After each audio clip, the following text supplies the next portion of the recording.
Hey y'all, welcome back to 2 Minutes of Tea, the pre-show before the main show. Okay, so y'all know I'm not a big documentary person, but I recently saw this amazing documentary about Gaudet University, a university for the hearing impaired. It's actually the only one in the, I think, country, several countries actually. And so a lot of students come there to be around other hearing impaired people. It's a really, really cool, immersive community for them.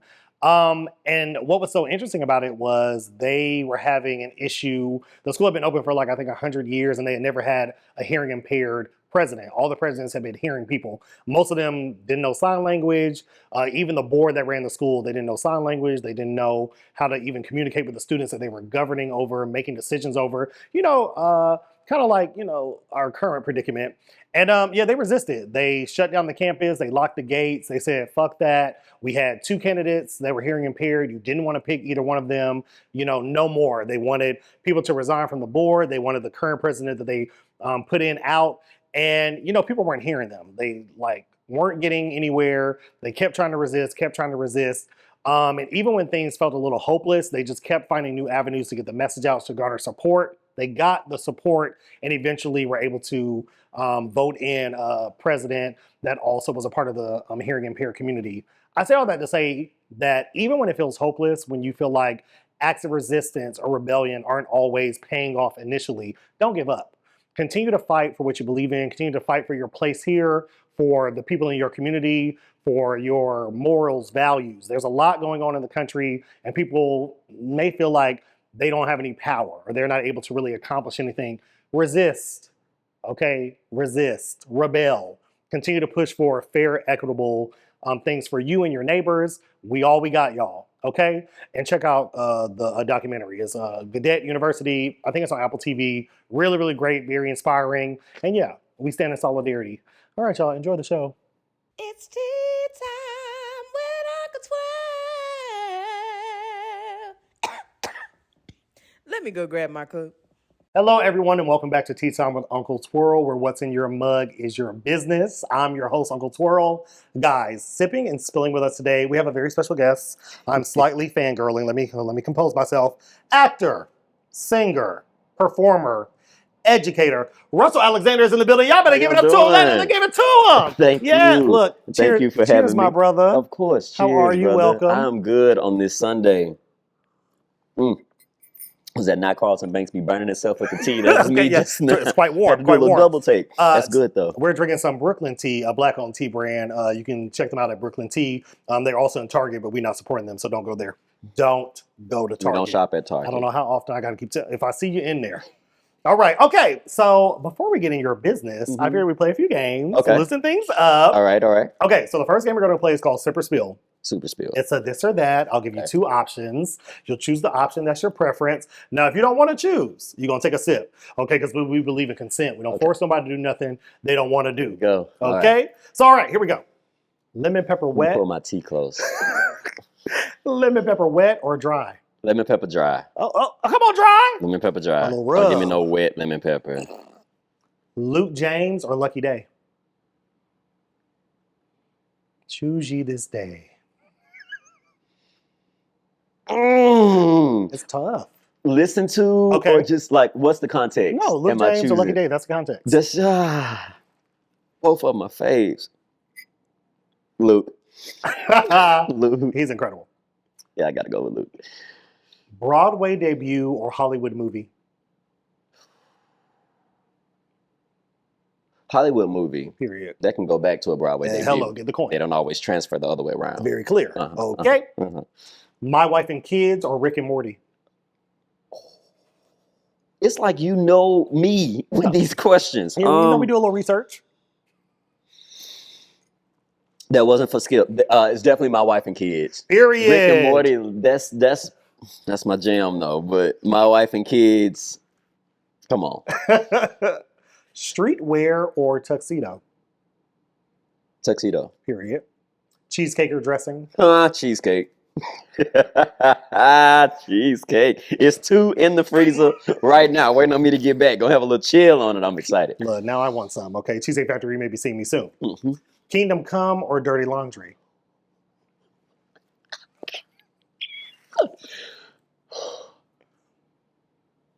Oh, I'm trying not to quote both movies right now.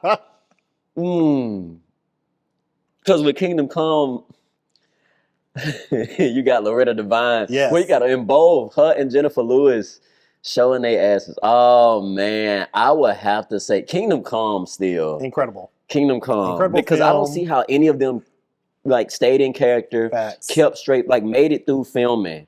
Because between Loretta and Jada alone, hilarious. would have lost it. So funny.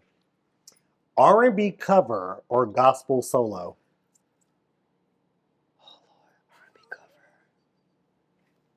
R&B cover. R&B cover just because I know it's supposed to be this or that. So a little tidbit into my past, right? So my dad, Russell Sr., was preaches. Okay. And so wasn't a pastor of a church, but preaches. And it was like word down. Right. And so I grew up listening to R&B. But whenever I would sing gospel, especially around my dad, and I would try little R&B riffs or run. No, Enough. again, from the top. Keep it straight. Keep it straight. Yeah, yep. Keep it straight. And so I grew up with those constraints, and I know that's like not as much of a thing now, but it's still in the back of my mind. It's like, okay, you don't want to put too much R&B on church. Sometimes, some people, they'll do too much. You lose the melody of the song, the meaning, the intention behind it. Well, you take the God out of what we're talking about, and it becomes more of show, which is a lot of gospel artists' thing nowadays. Okay. But yeah, I would like to not taint my worship music with the world sometimes. Yeah, so I feel that. I leave my where I pull from is R&B. I try to leave that behind when I'm in gospel and let the Lord come into the space and let myself be a vessel.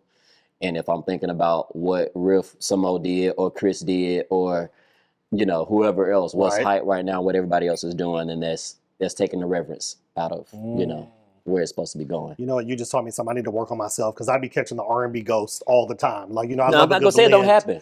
I'm not gonna say it don't happen. When I'm home alone in a room. Okay, when it's just me and you. Me and you. Amen. I sing from my heart. Okay. But if I'm in public, then you just try to be appropriate for whatever the space and occasion calls for. I feel that. Alabama or Georgia? We respect it. Last one, The Wiz or Wicked?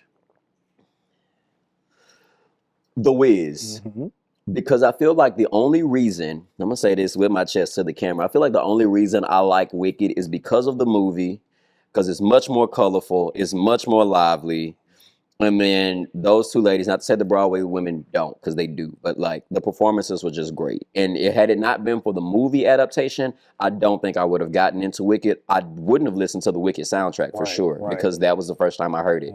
Always been The Wiz. If there's a black version, that's the one I'm going with. No offense. Correct. I mean, things were said, and he meant it. Wicked's my favorite musical, but everything you said is accurate. Okay, I have not felt such a fever for it since Cynthia Erivo. I feel like if The Wiz had as good of a book as Wicked, we wouldn't be having this conversation. Facts, because the book is very good. I'm really hoping they do Son of a Witch after Wicked's done. Give us the trilogy. That'd be great. Let's go. Okay, you kind of breezed through those. You didn't sip too much. I was actually very impressed. Okay. No, that wasn't as bad as I thought it was gonna be. When you was like this or that, and you have the option to sip, I said, "Oh, I'm gonna need a refill on deck." On deck. Okay. So the next game we're going to play is called Dreamcast. Okay. So adaptations, remakes are becoming very, very popular. There's not really too many original content. A lot of things are being redone and reimagined. And so, since you were just in The Wiz, such a stellar performance. Y'all, if y'all didn't see him at Aurora Theater, you missed out. Did you hear me? I went twice. I was gagged the first time. I had to go again to really take it all in. You were incredible. Thank you. Incredible. I honestly don't think you have vertebrae. The way you were moving around. Ain't nothing left. I'm still getting massages and soaks now, trying to recoup. I know your chiropractor's like, yes, come. Yeah, yes. Take our money. So I figured we could do The Wiz. We could do Dreamcast, The Wiz version. Okay. So who would you cast as Dorothy? I already know this. I love this artist. She is Atlanta native herself, Miss Jalen Josie. Oh my. Miss Jalen Josie. Yes. She's incredible. She's actually performing, if not I think it was last night she's performing. If not last night, it's tonight. And if it's tonight, I need to see where I can try to finesse some things. But I have yet to see her live. But I have been in love with her since I found her. But yeah, Jalen is definitely gonna be my Yes, Dorothy. her voice. I saw her perform at Strange Robbie's event. She opened up. Can you do it for me? Rob, yeah. Yes. Can you do it for me? I said, what's happening? It's like Beyonce and Cynthia had a baby, Yes. and like vocally, and just Period. the girl's good. Period. Dorothy. I'm already cosign. The Scarecrow. So I was thinking about this. I don't think Chris has ever had his run with Scarecrow. It's like we give him Michael, and I know like Scarecrow is not Michael, but he made it. I mean, yeah. I would love to see Chris, give his shot. So yeah, I feel like, we've seen some people. So yeah, Yes, Chris yes. Brown. And I really want to see him act a little bit more because he hasn't been in that many things. I enjoyed him in This Christmas. Something Yard was brief. Mhm. He was in it for a quick moment. But yeah, I'm here for that because you have to be able to move to be the Scarecrow. That's just, it is what it is. Tin Man. Samo. Oh my God. Just because I just keep thinking. So first of all, what Lawrence Flowers did with What Would I Do If I Could Feel? Yeah. Hats off Okay. to the king. Because I don't think I've heard a version of that song yet that has turned me inside out the way that Lawrence's version did. And I want to feel that every time I hear What Would I Do If I Could Feel. And when I think about a voice that would invoke that and could take that and do just that as well, it's Samo. I feel like he would take that song. I would also just love to hear the spin he does on Slide Some Oil. Just because I don't, like Samo is so good with like different sounds within his genre and making his own individual sound. So I would love to see what he does with something that's so stylized, in a sense. So yeah, Samo. Period. Shout out to Samo. The Lion. I just met this individual last week, and fabulous person. And now that I've met him personally and I've become even more of a fan, I would love to hear what he does, Mr. Zebulon Ellis, on with the Lion. Because already just like a fun person, but I would love to see what he does in that role. I don't know if he's done The Wiz before. That may be untrue. And so if he's done it and I missed it, then he got Dreamcast. You gotta run it back. You gotta run it back. Run it back. We did it again. Run it back. Who are you casting as Eveline?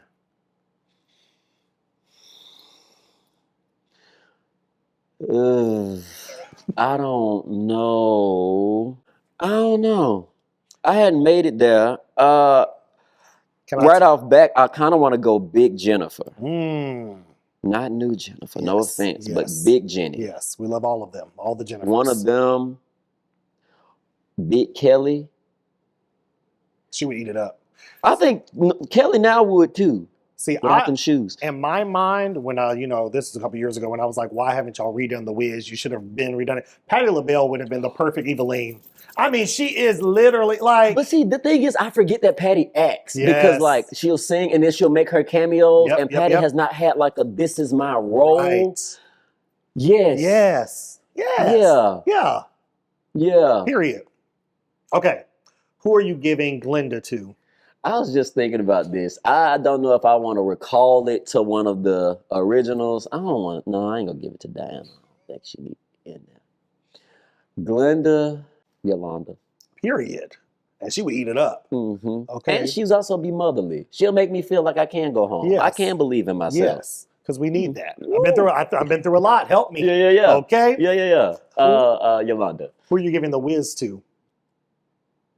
Okay, I ain't made it there yet either.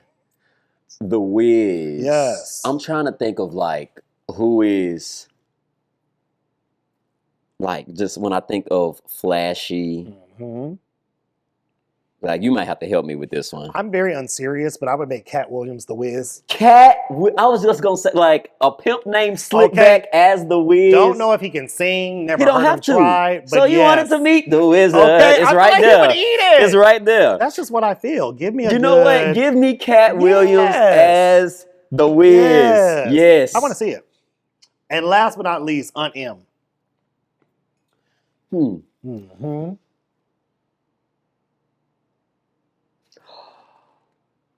Gladys. Period. And she'd be so great too. Mm-hmm. Just, you know, she already has that southern, like really Let warm me feeling voice. hug you. Yes. Mm-hmm. Period. Gladys.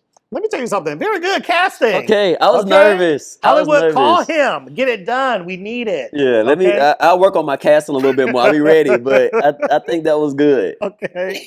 All right. So let's get into this interview segment. All right. Okay. So I love a good origin story. So Okay. tell me a little bit about where you grew up, the first moment you can recall something drawing you to a stage or to a performance. Very funny story moment. about that. Yes. So I grew up. I was born in Selma, Alabama, Mhm. to Tamara Dudley and Russell Alexander Sr. Um, and I come from a musical family, musical background. But we were also very involved in church. That we were Sunday school, service, after service, pastor's anniversary, homecoming, Everything. revival, Yes. all of it. Mhm. So deeply immersed, and that was thanks to my grandmother, Viola Dudley. Made sure we were in church. And so that was, and in Selma, I don't know if y'all know, people in Selma sing down. We ain't got nothing to do but cook and eat and go to church. Commit a few crimes every now and again. But I grew up watching my cousins sing in choir, and immediately before we did anything else, my mom had us in choir. So the first thing that drew me to performance, funny enough, and I forget to tell this, is watching my mom sing. My mom used to have this solo. I am blessed, Lord, Lord, Lord, you've been blessing me. When I look where you have brought me, sure been blessing me. So, and the beginning of the song, ba-da-da, bow, ba-da-da, and I picture like 2-year-old Russell. Right. 2-year-old, I would hear just the ba-da-da, no matter where I was, I could be downstairs in children's church. And the church would laugh at me full speed. I'm taking off. Okay, my mom is coming on stage. It wasn't about my mama Oh. coming on stage. It's my time to sing because I know my mama was gonna pass that mic. Period. So when you heard da-da-da, Russell's up on that stage ready, and my mom was already there. So it was a duo. It was a duo. I So love that was the earliest of performance. So after that, it was just like, oh, he's ready. Give him speeches. Right. You know, Right. give him solo. So that was theater before I knew what theater was in church, which I think for a lot of Black people, that is it. You know, Facts. theater Facts. before it's official. So that was it. So I always was in choir, developed a love for singing. My family, my siblings, we all just always did choir. And then fast forward in middle school, I was going to a technical middle school, Floyd Middle Magnet in Montgomery. After my parents remarried and we removed, and I was going into med school. I wanted to deliver babies. Come on, doctor. Wanted to be a doctor. And I was so serious about it. And I was okay just doing choir. And the high school that I would eventually go to, Booker T. Washington Magnet, brought a snippet of Little Shop to our school. And I was like, oh, wait, you can sing and dance and like move around the stage? Right. That's what I want to do. Yes. So I went home right before 9th grade year. I was switching into a new magnet high school. I was like, hey, I don't want to go to Brutech for medicine. I want to go to BTW You said for bump musical these theater. babies. And she's just like, okay, yeah, but you're not gonna do that as a career, right? Both her and my stepfather. It was like, no, we don't know nothing about that world. Like that's like you can go and major in it, but then you're still gonna have to find something. What's your plan B? So I was like, oh, I'll teach, you know, something. And I did my first play. You want to guess what it was? The Wiz. Did my first play as the Wiz, was the Wiz as the Scarecrow, and we'll talk a little bit more about that, I'm sure. But did my first play as the Wiz. They came, they saw it, and by the time I drove myself home, I met them home. This was my sophomore year in high school. No lie, my mom and dad were crying at the door. Aww. I walked in and my mom, tears down her face. She was like, baby, you're amazing. And she was just like, I didn't know, I had no clue. And if this is what you want to do, you got our full support. And my mom, my stepfather, my siblings, and my grandmother, they have not missed a show. They have not missed a single show. Unless I told them not to come, they have not missed a show since 2010. I love that. Front And row sometimes, you know, it's like seeing is believing. Like, you know, sometimes you have a vision for your life or like a sense of like what your purpose is. And sometimes people are not on board initially, but once you see something that's undeniable. That, and I think it was the fear. Like, we come from Selma, Alabama, and I knew that as well, which was why I pushed so hard. Like, 7 years old, knowing that I wanted to perform at that point, or I wanted to be a singer. And I remember vividly praying and like, God, look, I know that people like that don't come from here. So I don't know how you gonna do it, but this is the dream I have for my life, and I Man. would love it if you bless me with that. Okay. And some was just like, yeah, you'll have it. You just got to get out of Selma. So that was my first thing. It was just like, I don't know how, whether I graduate, but just got to get out of Selma. And then my mom remarried. We moved to Montgomery. Now we have all these actual theater programs and music programs. It's like, okay, God, what you doing? I see it. I see it. The Then roadmap. we get up and go to college. We major in theater. I was recruited from there. So it was just like, all right, this is becoming a thing. And then from college, I get recruited to Atlanta through Aurora Theater. I started the apprenticeship after college. So I continued to study theater, get immersed in the professional business there. Then I hooked up with my TV and film agents, started to work even more professionally in a new avenue in Atlanta. And then I turned 26 and said, I need insurance that I'm not paying for. So I talked to some friends that were doing cruise ships, and they were like, yeah, we're insured. So I was like, put me on that. Sign me up. And so I started doing that. And then I got stuck on the boats during COVID. And I noticed that all of my friends who were headliners that had shows that they made and were like contracted to come on and off, they were able to go home. So I said, if I ever do this again, that's what I'm doing. I'm building a show and I'm coming and going. So then 2022, I started headlining. And I did that from 2022 to about 2020 for about 2.5 years. And then I hooked up at SCAD because I wanted to buy a house. Period. You said, look, make it make sense. Right, make it make sense. So that's one thing that my parents were always just like, yeah, performing is great, theater is great, but then also I'm gonna also make it make sense. Yes. And if it's time to like pivot, period. My dad always told me, my stepfather always told me, like a detour still gets you to the destination. So. And that's a word right there. You It better make me is. jump up and run around the studio. Don't make but me. I'm gonna stay I got on flat seated. shoes. Okay, don't. I don't need this You mic don't to flash- clink, clink, clink, clink. I will kick these Doc Martens off. Okay, let's talk a little bit about mentorship, right? Mentorship is essential really in any field, but especially like the creative field. Can you tell me who some of the first people were that noticed like, yes, you have a gift, but they were like, you should really try to do this. Have you thought about this? Like, look at this. Yes. So my parents were, like I said, always encouraging. So outside of family, just coming up through where I was instilled, Mr. Huckabee at Von Road, that was the first time I was actually in choir. And he was, you have a voice. And he gave me every solo. Elizabeth Sankey was the counselor at my elementary school when I was in the fourth grade. And I used to get picked on because I was a soprano. And so, all the names that come along with that. So I stopped singing in school.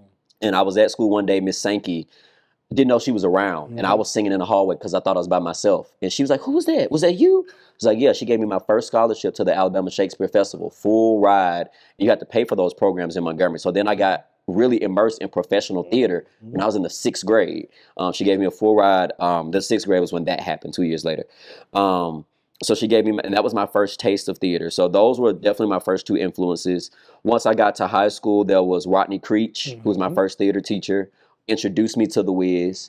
So going back to that, the way I got involved into that show is because he heard me sing, and then every day he would just call me to the piano and play this song, I was born, and just every day sing it. All right, now I want you to sing it this way. Now sing it that way. Now come over here and like, how would you act it out? Not knowing that the whole year he was auditioning me in August for a musical we were going to do in May. Wow. So he gave me that, and that was my introduction to The Wiz. First play my parents, full play they saw me in, and then Caroline Lawson came after him, helped me get recruited into college. In college, I had Dennis McLernan and Carla Koskinen.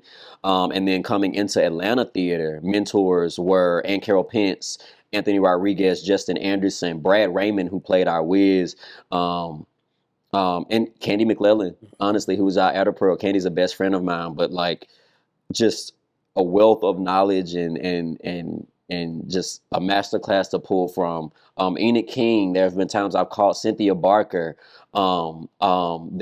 I don't want to forget anybody. It's Terry Burrell.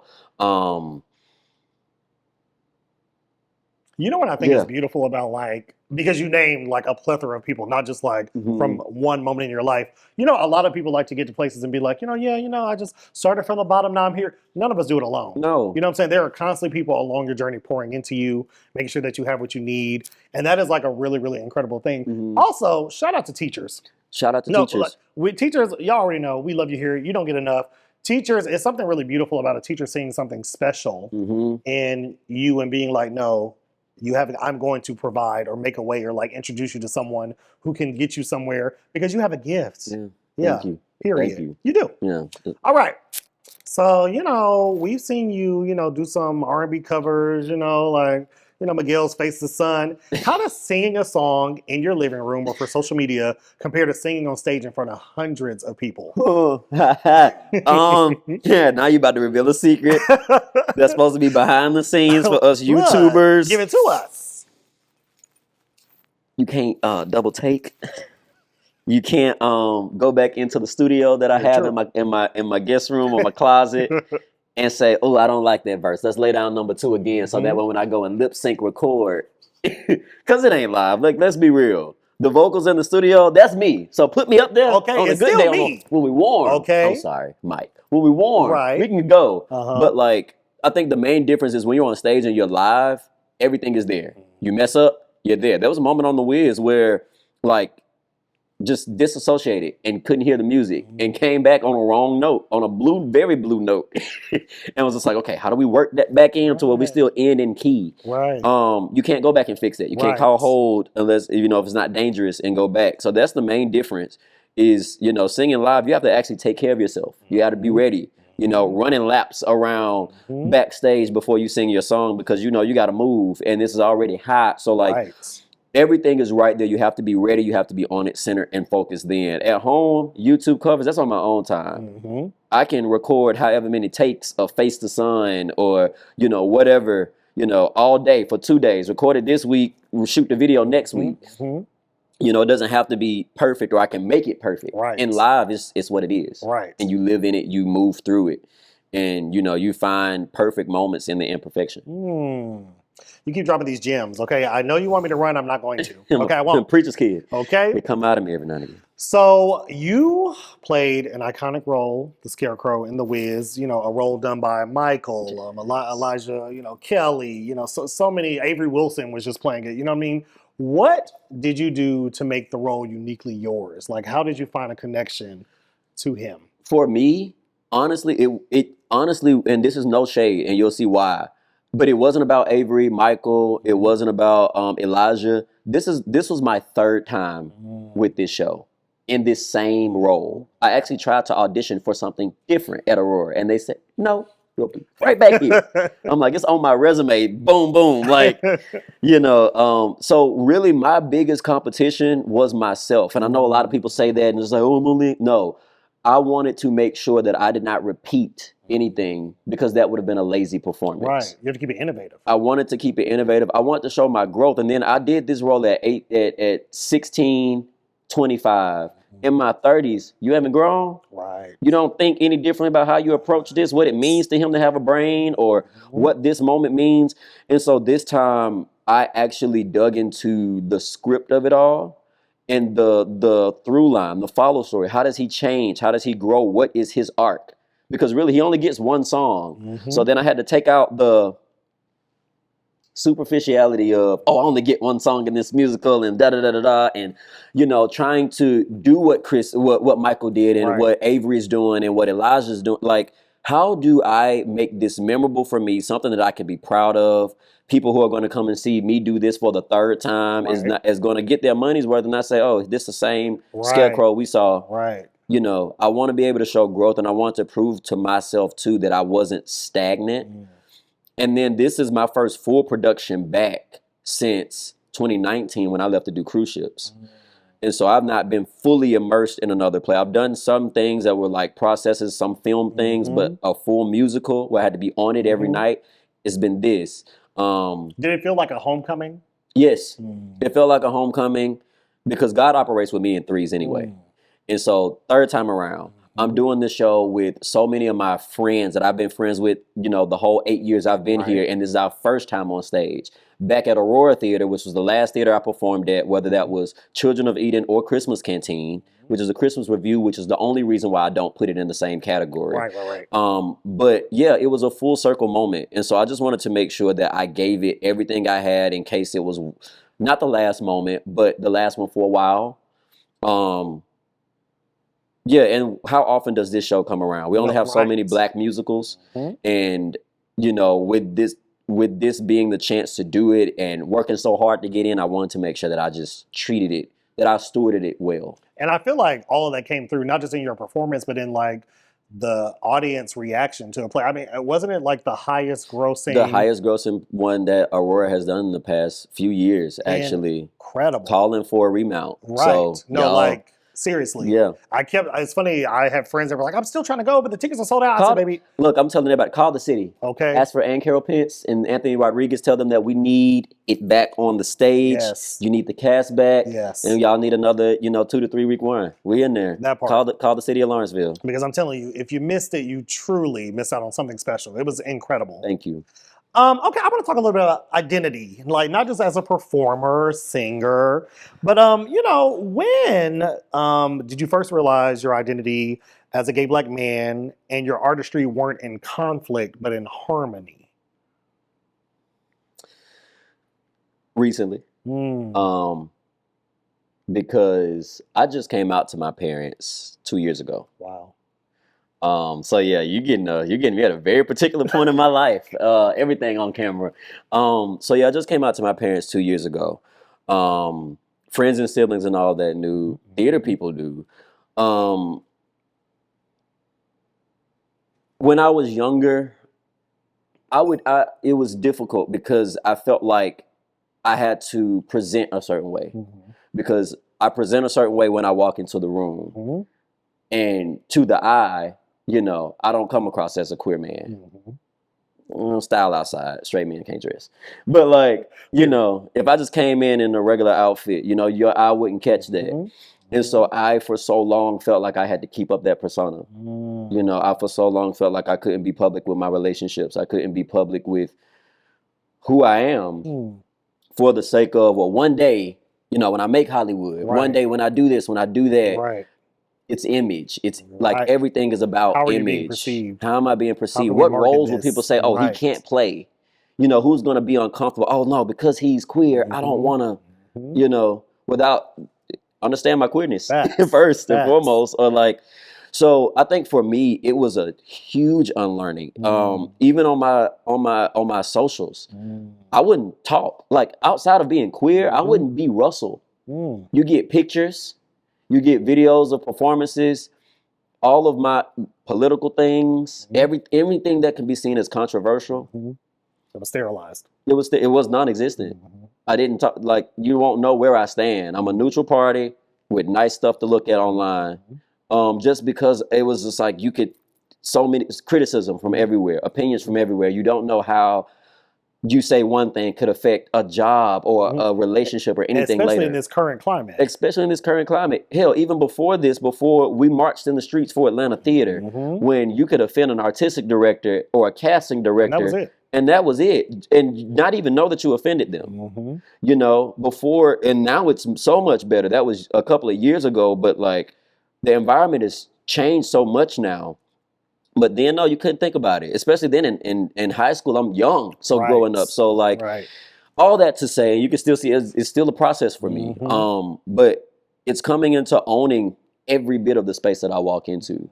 And then there was also a thing that once I came out to my mama, everybody else, y'all can kiss it. I don't care what y'all think. I will fight in the streets nowadays. Like, who gonna take me down? So that unleashed a big beast. And I have to give my mom something, because I came out to her in the middle of a depression.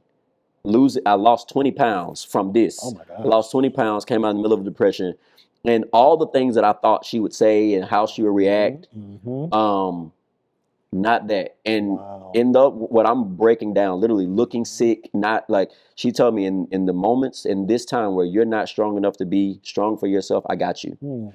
And so after that, I felt fearless. Like you can't tell. And that gave me the confidence that I currently walk into where I was like, if I'm on stage, if I'm Right. on set, Right. you're going to get this. And that will either, if applicable, then I will bring that into the role that I Right. play. Right. If not, then you don't got nothing to worry about. Right. Right. So I think I had to learn that I can bring it with me and have it with Mhm. me and hold it like this Right. everywhere I go. Literally.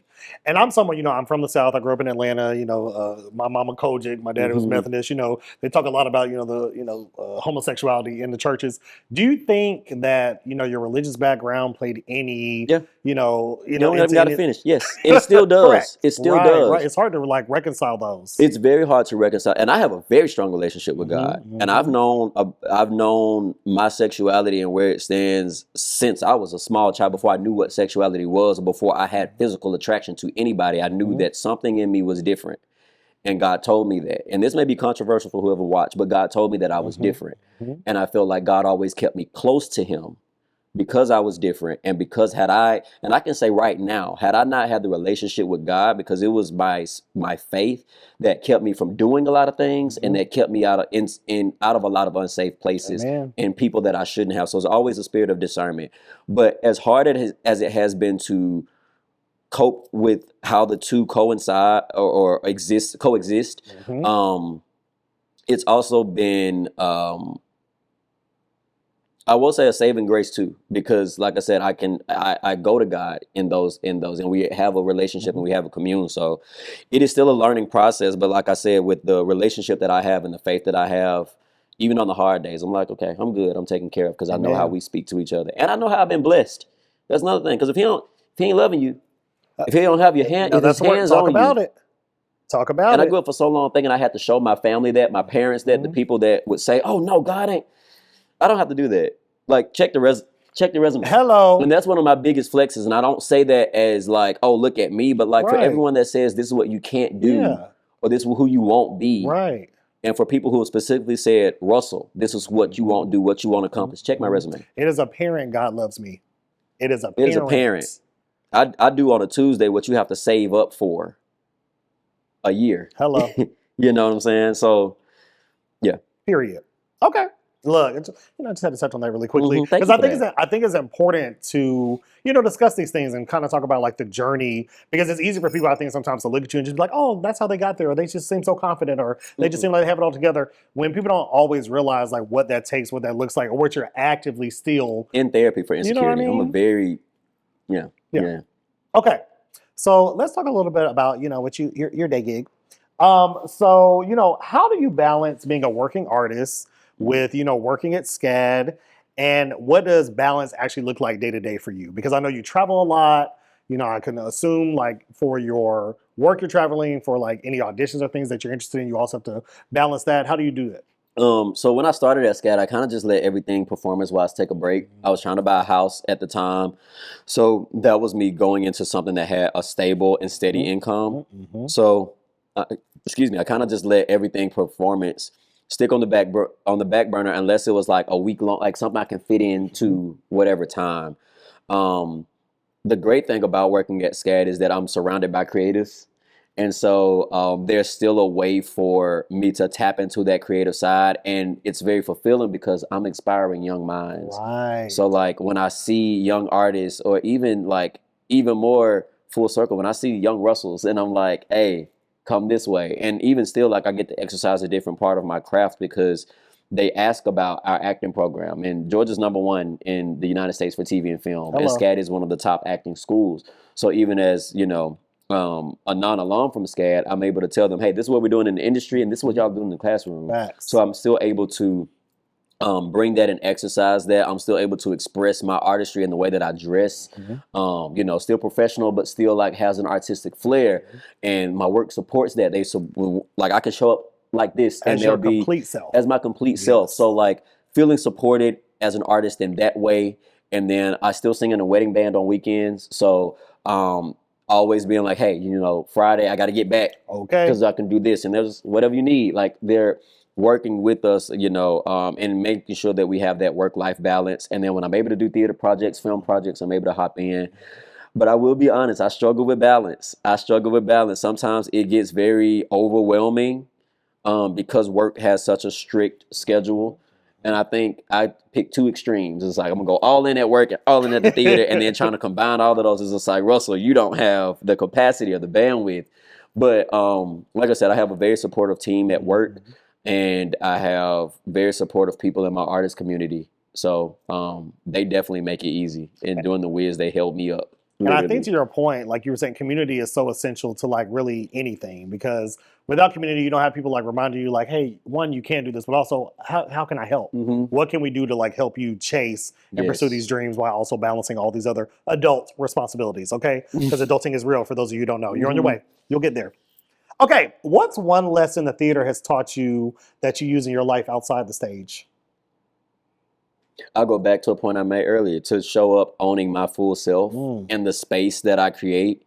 And that took a couple steps in my personal life, but it started in theater, owning your space. And like, you know, even before coming out, like I felt untouchable on stage. And so it's just like when I step on stage, I know this is my bubble. And if I'm in this bubble and I'm here, this is where I feel powerful. Then I started to take that outside of theater and carry that with me. And then, you know, just as I moved about, it just got stronger. It just intensified. So it's just like that same person that you feel like you are when you performing, like you can have that in your everyday. You don't have to be on stage or behind the mic or in front of a camera to feel like you have a superpower. Like, you know. It's like I'm a superhero in every aspect. In general. Literally. Yeah. I love that. Okay, so let's talk about, you know, someone else I'm a huge fan of, Avery Ruff Alexander. My baby. You know, your wonderful, beautiful dog, but also co-star in The Wiz. Super cute. If Avery had to review your last performance, what would he say? So I feel like Avery would say, Ruff would probably look at me and smile and wag his tail like, Dad, you did great.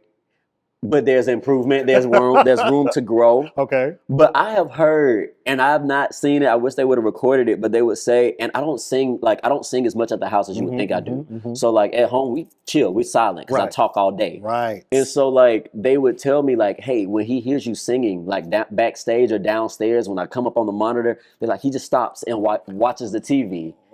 I could have melted.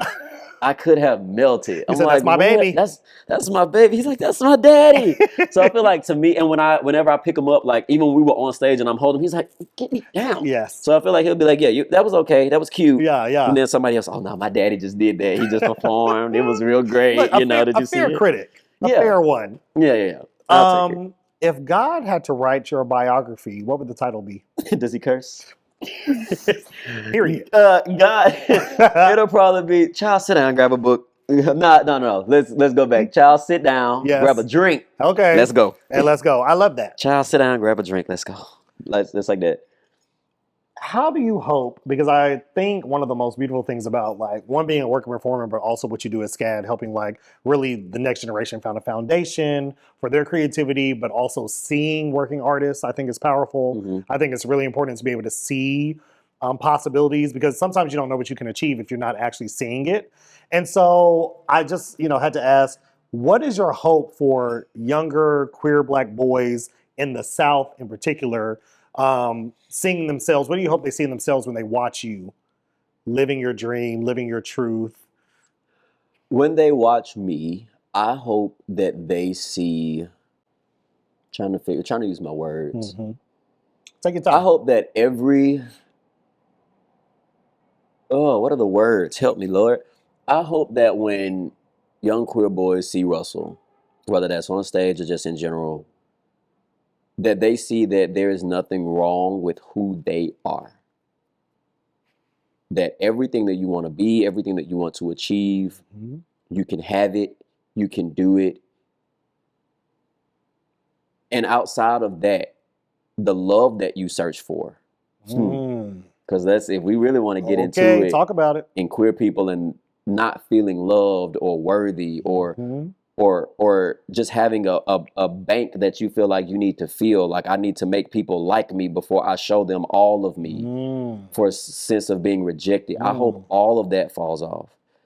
I hope that you find confidence in yourself no matter what that insecurity is, or even find confidence in your insecurities. Because I still sit here at 32 with hard, deep insecurities that I'm learning to unlearn. But every day that I walk up and I choose to put me first, I choose to own who I am, as a nod to Little Russell, who didn't think that I would, like, I think all the time, if I could see myself as I probably would be so amazed with this person, not realizing that it's me, Right. not knowing that that's who you can grow into, because I was such an insecure child searching for love and validation because I didn't feel like I had it. Not because my family didn't make me feel that, but because I felt like it was conditional. Hello. I felt like it was under the condition that you be a straight man, period, before I even knew what that was. So I just hope that that everything that you feel like you are missing, you know that you have that. And anything that you think that you can't do, you know that you can. The love of any higher power that you feel like you are undeserving of, that you've been told that you are undeserving of or unworthy of, throw that away, because you are loved, you are cherished, you are fire for a reason, you are here for a reason, you have a purpose. And no matter what anybody may try to tell you to try to take you away from that, you know, you are here, you are meaningful, and you are important. And so that's what I try to tell myself every day. And I hope that, you know, that is something that I instill in people that I meet, you know, queer or not, but just especially for the cool queer boys in my life that I'm picking up as my sons now, Right. that come to me and they call me, and I'm like, I'm using my experience, you know, and we talk about life, we talk about religion, we talk about sexuality, we talk about all these things. And I let them know you're still a whole person, a human person.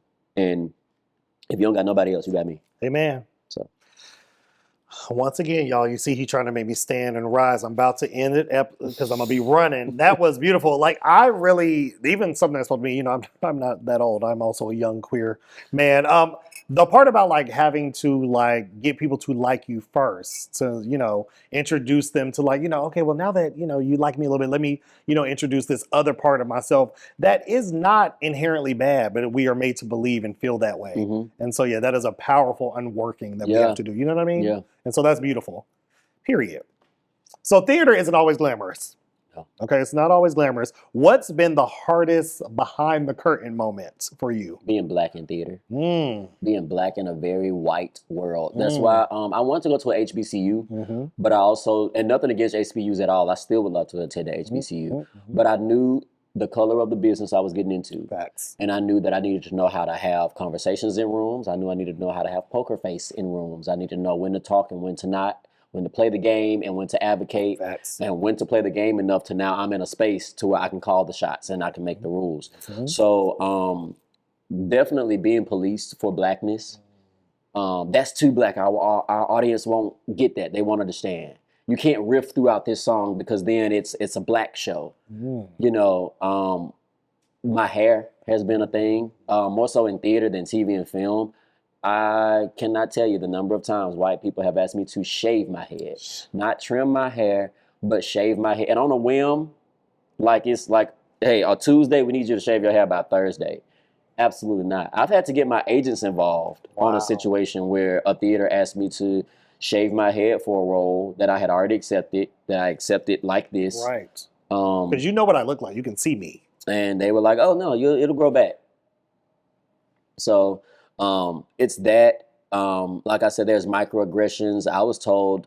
I've been told on stage one time, hey, if you want your check, I bet you'll do XYZ to an all black cast. You know, it's that. It's the microaggressions that we face by white people who mean well, by non-black people, because I don't want to just say white people, but non-black people who are giving you an opportunity. So yeah, I think the biggest hurdle that I have had in theater, overall has been being black and having blackness be policed and watered down and unseasoned to fit other taste buds, when I think people forget that non-black people come to see us do what we do. Facts. Because we are the only ones who can do what we do. And everything out of that is an interpretation or imitation of that. How do you So- persevere through that? Like, what do you do? I be black as hell. I'm black as hell. I will go Unapologetic. into unapologetically. Y'all look, I forgot my fronts. I have gold. I got for every outfit, different colors, and they will match. And I will Period. walk in there, and I will be able to speak just as eloquently Mhm. as I can turn up Selma right now, Mhm. and we can go right back to it. You know, but like, it's owning all of me, Mhm, mhm. because that is the black experience. And if you want blackness, you're gonna get all of it. Period. You're gonna get all of it. You don't get to pick and choose what pieces of black you want. People have done that enough for Mhm. me and Mhm. my taste. Mhm. And so when I show up full black. I'm dressed as black. I'm talking black. My hair will be black. If I can get it to stand up, it's up there. The way that I dress, the way that I speak and express myself, It's intentional. it's very intentional. I used to, like I said, after being so censored, Right. now, no, you get all of me. And I'm grown. That part. We got the same bills, the same. Fight me. I'm black. Fight me. And that's on period. Don't change, remain constant. But I also think that authenticity is appreciated. It is. And in those spaces, I've been able to then go to my non-black counterparts, or they will come to me and say, "Hey, was this okay? Was this not all right?" Or I can call them and say, "Hey, that's some bull. Right. We need to fix it." Or how do we do this? And we can now start to have those A engagements. dialogue. But yeah, I think the authenticity is appreciated. But yeah, I'm not gonna not be myself. I've done that for too long. I did that for 30 years. Amen. Okay, I know, guys, he has to go. I can hear you right now. Last question. When people talk about Russell E. Alexander II, decades from now, what do you want them to say about how you loved, lived, and believed? That he did so to the fullest, Mm. unapologetically, unbiased, and that if I had it to give, by the time I gave it, wouldn't have left. So Period. that's it. Y'all, this has been Russell. I just have to give you your flowers. Thank you so much for being here. But one, I know how hard it is to get on stage and one, portray a character, but like as authentic and rooted and unapologetic as like you are. Seeing you on stage was like a revelation. Thank It you. was incredible. You deserve all the flowers. We cannot wait to see what else you do in the future. If the people want to connect, if they want to find you, if they want to reach out, if they want to, where can they? Russell Alexander II on Facebook. Otherwise, you will get my daddy. That's a different story. Russell Alexander II on Facebook, and on Instagram, I am _Alexander II, Alexanderii. Okay, and if y'all gonna hit them up, keep it cute. Don't be sending them no crazy stuff Please in don't. the DMs. Okay, we Please don't want don't. that. You can find me at Uncle Twirl. That's Twirl with an E on all socials. Once again, this has been Russell Alexander. Thank you so much for being here. Thank you. And as I always tell y'all, feel free to spill the tea, but don't be messy. All right, take care. Bye, y'all. Bye.